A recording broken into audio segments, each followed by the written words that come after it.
দীর্ঘ ৮ বছরের আইনি টানাপোড়েন আর মানসিক ধকলের পর অবশেষে স্বস্তির নিঃশ্বাস ফেললেন পপ সম্রাজ্ঞী শাকিরা। ২০১১ সালের কর ফাঁকির অভিযোগে স্প্যানিশ কর সংস্থার দেওয়া ৫৫ মিলিয়ন ইউরোর জরিমানা বাতিল করেছেন স্পেনের হাইকোর্ট। শুধু তাই নয়, গায়িকার করা আপিলের প্রেক্ষিতে আদালত উল্টো দেশটির রাজস্ব বিভাগকে নির্দেশ দিয়েছে সুদসহ প্রায় ৬০ মিলিয়ন ইউরোরও বেশি অর্থ শাকিরাকে ফেরত দিতে।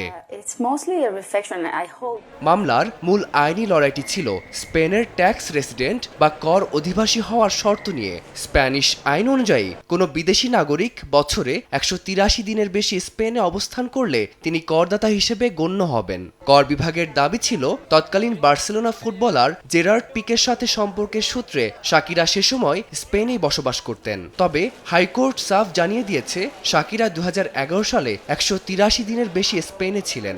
এমন কোনো সুনির্দিষ্ট প্রমাণ কর কর্তৃপক্ষ আদালতে হাজির করতে পারেনি।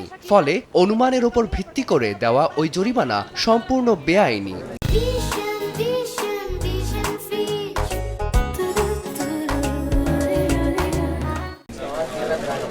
২০১১ সালের এই স্বস্তির রায়ের অর্থ এই নয় যে শাকিরার সব আইনি ঝামেলা চুকে গেছে।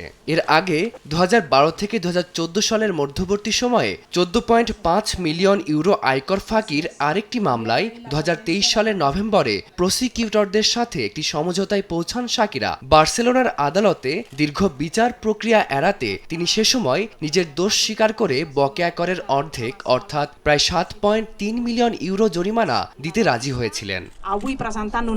এদিকে হাইকোর্টের এই সর্বশেষ রায়ের পর চুপচাপ বসে নেই স্পেনের কর বিভাগও। তারা জানিয়েছে এই সিদ্ধান্তের বিরুদ্ধে তারা সুপ্রিম কোর্টে আপিল করবে। আর তাই চূড়ান্ত রায় না আসা পর্যন্ত শাকিরাকে এখনই কোনো অর্থ ফেরত দিচ্ছে না স্প্যানিশ ট্রেজারি। আইনি জটিলতার এই আবহেই গত ২ মে ব্রাজিলের কোপাকাবানা সৈকতে এক বিশাল উন্মুক্ত কনসার্টে পারফর্ম করতে দেখা গেছে এই পপ তারকাকে। ভক্তদের প্রত্যাশা আদালতের এই রায় মাঠের পারফরমেন্সে শাকিরাকে আরও বেশি প্রাণবন্ত করে তুলবে। ফারদিন মাজহার, সময় সংবাদ।